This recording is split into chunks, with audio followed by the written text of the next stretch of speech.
యేసుక్రీస్తులో మీ అందరికి వందనాలు. అపోస్తుల కార్యములు 12వ అధ్యాయము 17వ వచనం చదువుకుందాము. అతడు ఊరకుండునని వారికి సైగ చేసి ప్రభు తన చెరసాలలో నుండి ఎలాగూ తీసుకుని వచ్చునో వారికి వివరించి యాకోబుకును సహోదరుకును ఈ సంగతులు తెలియజెప్పడని చెప్పి బయలుదేరి వేరొక చోటికి వెళ్ళాను.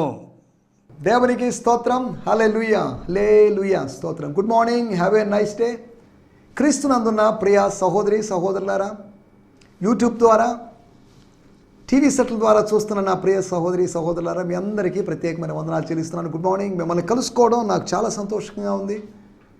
దేవుని బిడ్డలు కలుసుకోవాలి, మనం తరచుగా కలుసుకోవాలి. ప్రభువు రాకడ త్వరగా ఉంది కనుక మనం కలుసుకోవాలి. కలుసుకోవడానికి ఎటువంటి టీవీ కార్యక్రమాలు, కలుసుకోవడానికి ఎటువంటి ఛానల్స్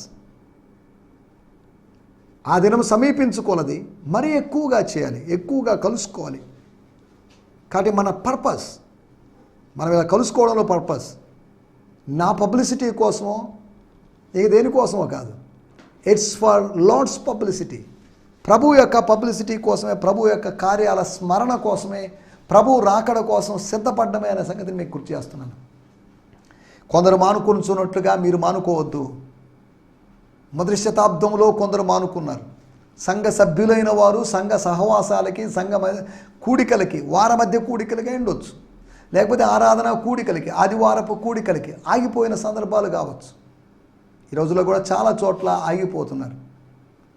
ఆగిపోయిన కొంతమంది మరీ విచిత్రమైన కార్యక్రమాలు చేస్తున్నారు. ఒక వారం ఇక్కడ, ఒక వారం అక్కడ, ఒక వారం అక్కడ, వేరే వేరే సంఘాలకు తిరుగుతున్న వారుగా ఉన్నారు.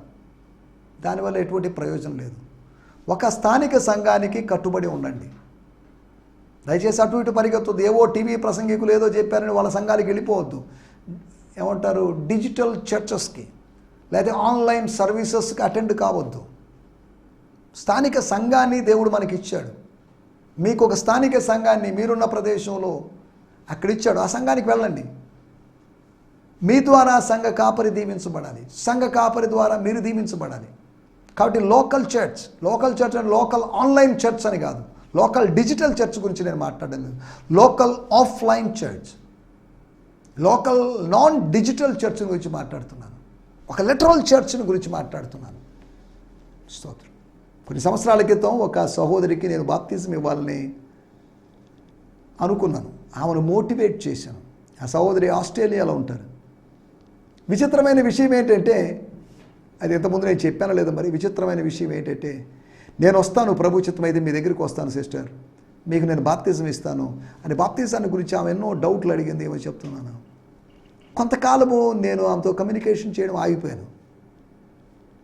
తర్వాత మళ్ళీ కమ్యూనికేషన్ చేసినప్పుడు, బ్రదర్ నేను నీకు ఒక విషయం చెప్పదలుచుకున్నాను అంటే, ఏంటి అని అడిగాను.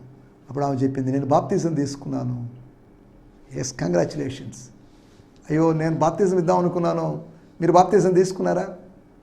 ఒకవేళ ఈ మాటలు వింటున్నప్పుడు ఎవరైనా బాప్తిజం తీసుకునే వాళ్ళు ఉన్నట్లయితే దయచేసి బాప్తిజం తీసుకోండి. ఒక ఎగ్జాంపుల్, ఒక నా జీవితంలో జరిగిన సంఘటన చెప్తున్నాను.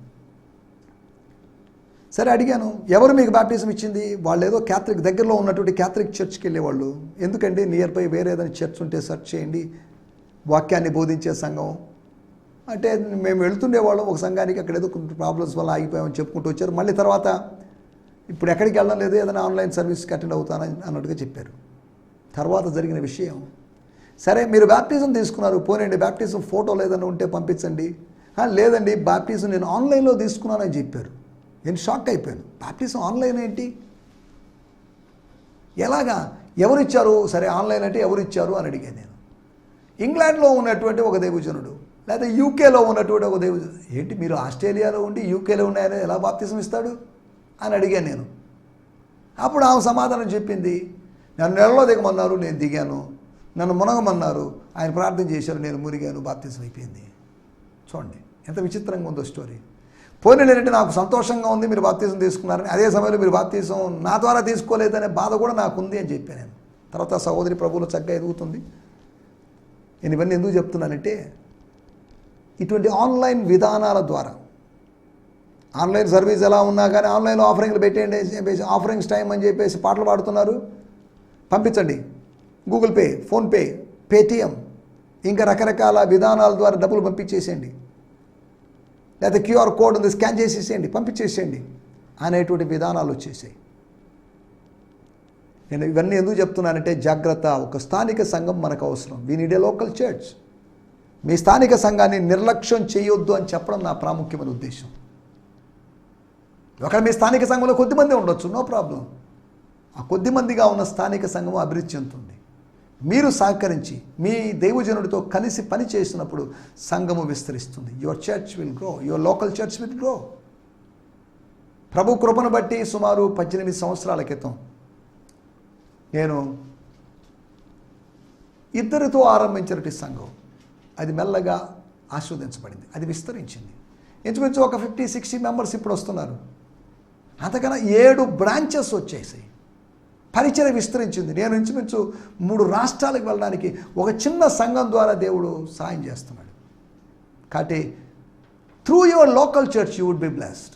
మీ స్థానిక సంఘం ద్వారా, చిన్న సంఘమైన పెద్ద సంఘమైన, సంఘం అంటే సంఘం అంతవరకే, చిన్న సంఘం పెద్ద సంఘం అని మన తారతమ్యాలు చేయకూడదు. కాబట్టి మిమ్మల్ని ఎంకరేజ్ చేయడానికి ఇవన్నీ చెప్తున్నాను.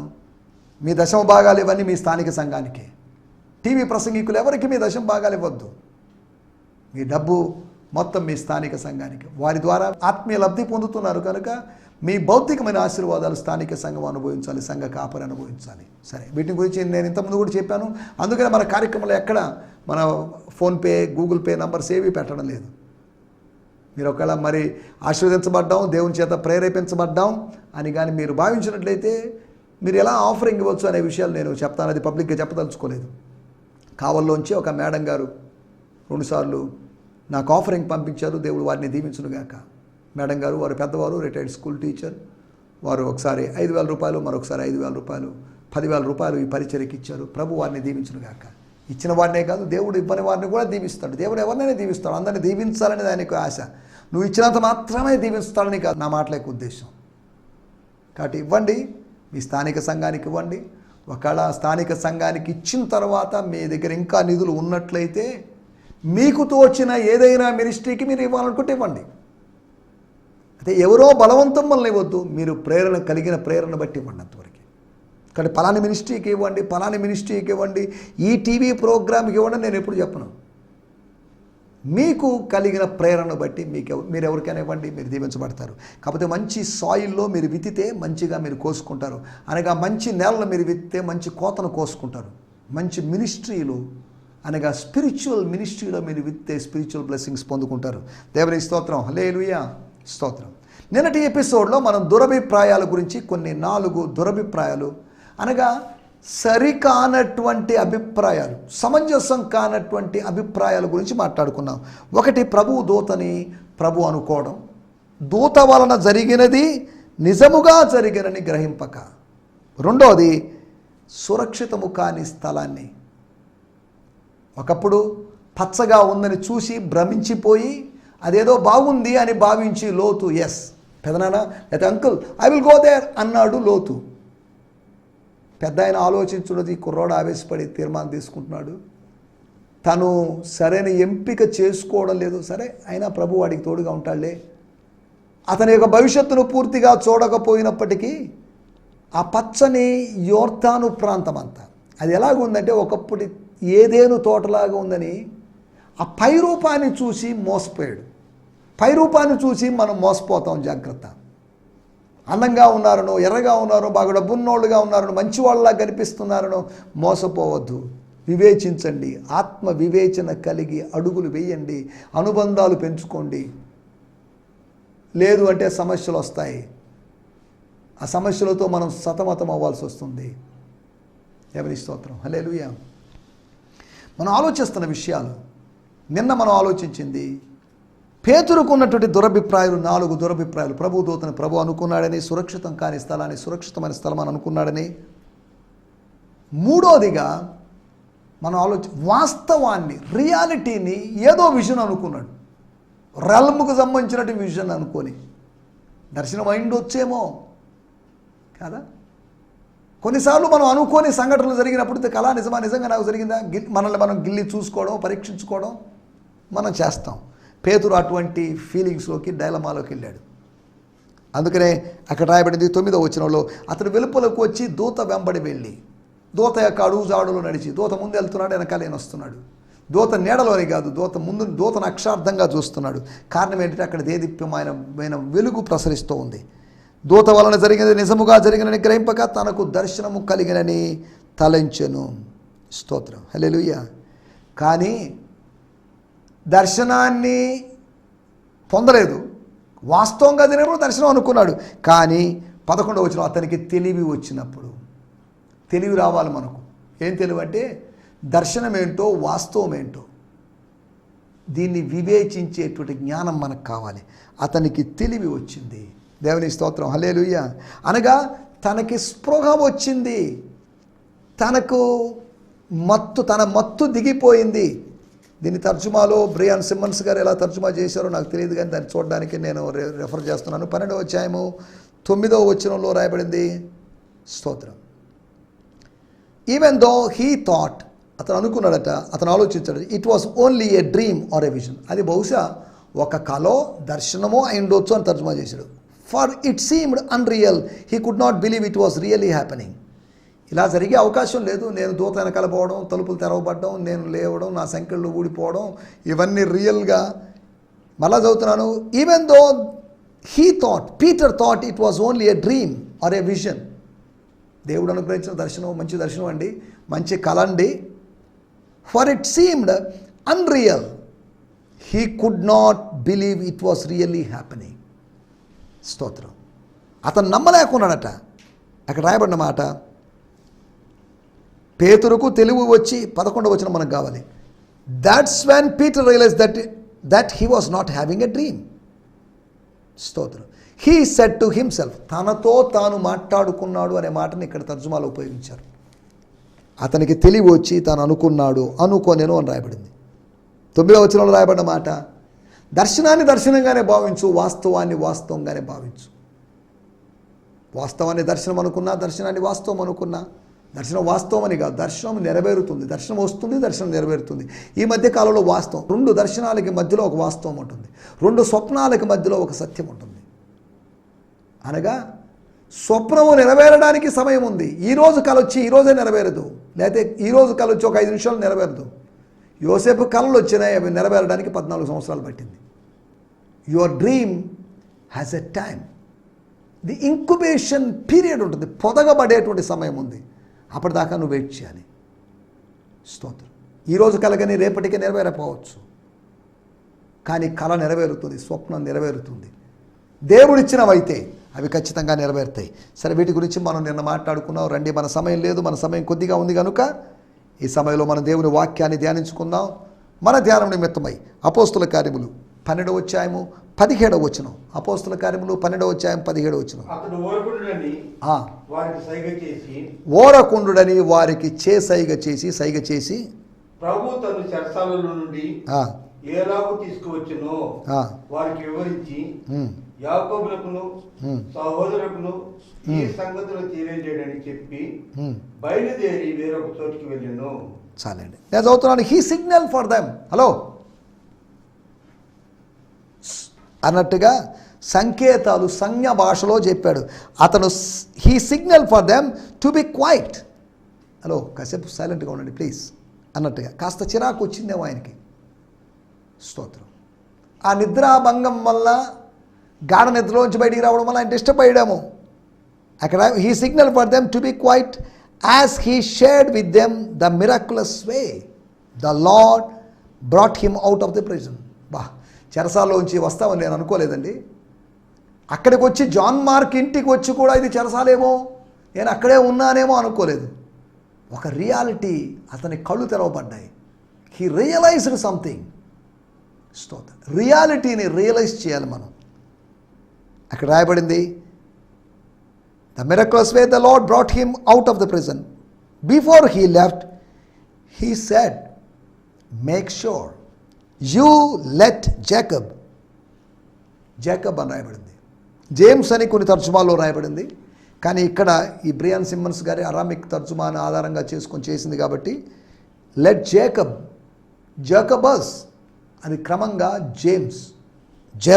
జేమ్స్గా మారింది. దిస్ వాజ్ జాకబ్ అంటే జేమ్స్ అనగా పాత నిబంధనలో యాకోబు మళ్ళీ జేమ్స్ కాదండి. ఇతను యేసు ప్రభు యొక్క సహోదరుడైనటువంటి యాకోబు లేకపోతే జేమ్స్ అని ఇంగ్లీష్లో తర్జుమా చేయబడింది. And of other believers know what has happen. ఏం జరిగిందో అనేది యాకోబునకును ఇతర సహోదరులకి, ఇతర అపోస్తులకు కావచ్చు, లేదా ఇతర 10 మంది అపోస్తులకి మీరు తెలియజేయండి అని చెప్పినటువంటి సందర్భాన్ని మనం చూసుకున్నాం. వాడుక భాషలో కూడా మనం చదువుకుందాం. అపోస్తుల కార్యములు 12వ అధ్యాయం 17వ వచనం. పేతురులందరినీ శబ్దంగా ఉండమని సంజ్ఞ చేశాడు. ఆ తదుపరి దేవుడు తనను కారాగారం నుండి ఏ విధంగా బయటకు తీసుకుని వచ్చాడో అందరికి విశదముగా చెప్పాడు. యాకోబుకు మిగతా సహోదరులకు దీని గురించి చెప్పండి అని చెప్పి వాళ్ళను వదిలి వేరే ప్రదేశానికి వెళ్ళిపోయాడు. But he motioning to them with his hand to be quiet. Cool, hello, ప్రశాంతంగా ఉండండి. డిస్క్రైబ్ టు దెమ్ అనగా వాళ్ళకు వర్ణించాడు, వివరించాడు, వర్ణించాడు అనగా విశదముగా విశదపరచాడు, విశదంగా తెలియజేశాడు. స్తోత్రం. ఏం జరిగింది అక్కడ? And he said tell these things to James and to the brother. So he left and went to another place. మరలా జైల్లోకి వెళ్ళాడని కాదు, ఎక్కడికి వెళ్ళాడు ఆ రాత్రి సమయంలో. ఎక్కడికి వెళ్ళాడో మరి తెలియదు, వాళ్ళ ఇంటికి వెళ్ళాడో లేదా ఎక్కడికి వెళ్ళాడో మరి తెలియదు. పరిశుద్ధాత్మ దేవుడు దాని గురించి రాయలేదు, దాని గురించి మనం తీవ్రంగా ఆలోచించాల్సిన అవసరం లేదు. ఆయన ఇచ్చిన సమాచారాన్ని ఆయన వాక్యంతో పోల్చి మనం అర్థం చేసుకోలే, కానీ మనం అతిగా పోవడానికి వీల్లేదు. స్తోత్రం. ఇక్కడ రాయబడిన మాటలు, మన టైటిల్ వివరణల యొక్క ఆవశ్యకత. The need for explanation, the need for describing. వివరించాల్సినటువంటి అవసరత. ఏం వివరించాలి? సువార్తను వివరించాలి, వాక్యాన్ని వివరించాలి. అపోస్తుల కార్యం 8వ అధ్యాయంలో వాక్యాన్ని వివరించాడు నపుంసకునికి ఫిలిప్ అనేటువంటి సువార్తికుడు. బోధకుడు కాదు, అపోస్తులుడు కాదు, ప్రవక్త కాదు, ఒక సువార్తికుడు. అనగా నువ్వు ఎవరివైనా కావచ్చు, సువార్తికుడు అయినా కావచ్చు, లేకపోతే ఉపదేశకుడు అయినా కావచ్చు, అపోస్తులుడు ప్రవక్త ఎవరైనా కావచ్చు, సంఘ కాపరివే కావచ్చు. కానీ అవసరతను బట్టి వివరించేటువంటి విజ్ఞానం, వివరించేటువంటి శక్తి దేవుణ్ణి అనుగ్రహిస్తాడు. వివరించగలమా నీ ప్రేమను, వర్ణించగలమా నీ ప్రేమను, కృపను అని పాటలు ఉన్నాయి. కానీ వర్ణించలేము. లేకపోతే 1000 సంవత్సరాలకు వర్ణించదగినంత వివరాల్ని మనం కొన్ని నిమిషాలు చెప్పేస్తున్నాం. మన భాష చాలదు, మన తెలుగు భాష, ఇంగ్లీష్ భాష, భూమి మీద ఉన్న ఏ భాష చాలకపోవచ్చు, ఆ ఎక్స్ప్రెషన్కి చాలకపోవచ్చు. కానీ స్తోత్రం, మనం వివరించగలం. వివరించలేము కానీ వివరించగలం. వర్ణించలేము, వర్ణించడానికి మనం కవలం కాదు, కానీ అలాగని వర్ణించకుండా ఉండలేము. స్తోత్రం. వివరణల యొక్క ఆవశ్యకత. ఎందుకు వివరించాలి? ఎందుకు దాని గురించి ఎక్స్ప్లెనేషన్ ఇవ్వాలి, సంజాయిషి చెప్పాలి. హలో, ఇదేంటో మీరు చెప్పండి అని అన్నప్పుడు చెప్పగలిగి ఉండాలి. దీని గురించే పేతురు గారు తన పత్రికలో మనం చూడాల్సిన అవసరం లేదు, తన పత్రికలో చెప్పిన మాట, మీ నిరీక్షణ గురించి హేతువు అడుగుతారే, మీరు క్రీస్తు యేసునందు కలిగినటువంటి నిరీక్షణ గురించి ఎవరైనా అడిగితే వాళ్ళు అడిగిన వారికి సమాధానం చెప్పండి. చదువుతున్నాను 3వ అధ్యాయం 15-16 మొదటి పేతురు. నిర్మలమైన మనస్సాక్షి కలిగిన వారై మీలో ఉన్న నిరీక్షణ గురించి మిమ్మల్ని హేతు అడుగు ప్రతి వానికి, కొందరికని కాదు, సాత్వికముతోనూ భయముతోనూ సమాధానము చెప్పుటకు ఎల్లప్పుడూ సిద్ధముగా ఉండండి. మీ హృదయములందు క్రీస్తును ప్రభువుగా ప్రతిష్ఠించండి. అనగా బాబు, మీరు వివరించాలి, చేయాలి అంటే వివరించాలి. మీకు వివరణ ఇవ్వాల్సిన అవసరం నాకు లేదు అని చెప్పకూడదు. అవతల వ్యక్తి వివేచించాడా పర్లేదు, వివేచించకుండా విమర్శించడానికి మళ్ళీ సమస్యలే. ఎందుకు వివరణ ఇచ్చాము అని మనం బాధపడాల్సి వస్తుంది. చెప్తున్నాడు, అపోలజెటికల్గా ఉండేటువంటి విధానం చెప్తున్నాడు. విశ్వాస నిరూపణ వాదం అంటారు. నా విశ్వాసాన్ని గురించి మీరు ఏమైనా అడిగారండి, మీరు యేసుప్రభువుని ఎందుకు నమ్ముతున్నారండి, ఆయన మనిషే కదా, ఆయన బోధకుడే కదా అంటారు. దానికి అవునా అండి, బోధకుడా అండి నాకు తెలియదండి, మనిషి అండి నాకు తెలియదండి అని వాళ్ళతో ఏకీభవించడం కాదు, వెటకారం చేయడం కాదు. యేసు ఎవరో మీకు చెప్తాను మీకు అవసరమైతే. నా విశ్వాసం అబద్ధం కాదు, నా విశ్వాసం అసత్యం కాదు, అది ఊహ కాదు. Jesus is man of God, is the son of God. ఆయన దేవుని కుమారుడు, ఆయన దేవుడు అని చెప్పడానికి, యేసే క్రీస్తై ఉన్నాడని సమాజ మందిరాల్లో తర్కిస్తూ, వాదిస్తూ, బల్లగుద్ది చెప్తూ, కొండబద్దలు చేసినట్టుగా పౌలు గారు చెప్పాడని లేఖనాలు మనం చూడగలం. ఆయన వారిని ఒప్పింపజేస్తున్నాడు. పరిశుద్ధాత్మ శక్తి ద్వారా ఆయన ఒప్పింపజేసాడు. యేసే క్రీస్తు అన్నాడు. Jesus is Christ. యెషువా అనేటువంటి ఆయన మెస్సియా అయి ఉన్నాడు. యెషువా అనేటువంటి ఆయన క్రిస్టోస్ అయి ఉన్నాడు అని వివరించాడు. సరే, ఏదేమన్నప్పటికీ 5 విషయాలు నేను మీకు త్వరగా జ్ఞాపకం చేస్తాను. వివరణ యొక్క ఆవశ్యకత దీనికి. ఇద్దరి మధ్యలో, స్నేహితుల మధ్యలో సమస్య వచ్చింది, ఒక వివాదం వచ్చింది.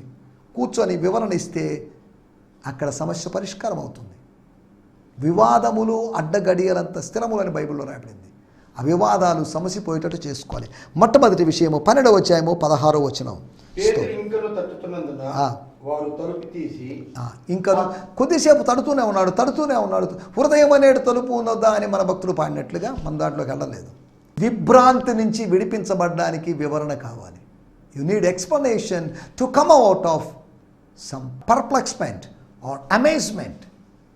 రెండో విషయము, పేతురు గారు వివరణలు ఇచ్చేవాడు. ఉదాహరణకి అపోస్తుల కార్యములు 1వ అధ్యాయము 14వ వచనం. వీరందరూ వీరితో కూడా కొందరు స్త్రీలను, యేసుతనైన మరియు ఆయన సహోదరులను ఏక మనసుతో ఎడతెగక ప్రార్థన చేయుచుండిరి. కొంతమంది కూర్చొని ప్రార్థన చేస్తున్నారు యేసు ప్రభు యొక్క ఆరోహణ తర్వాత.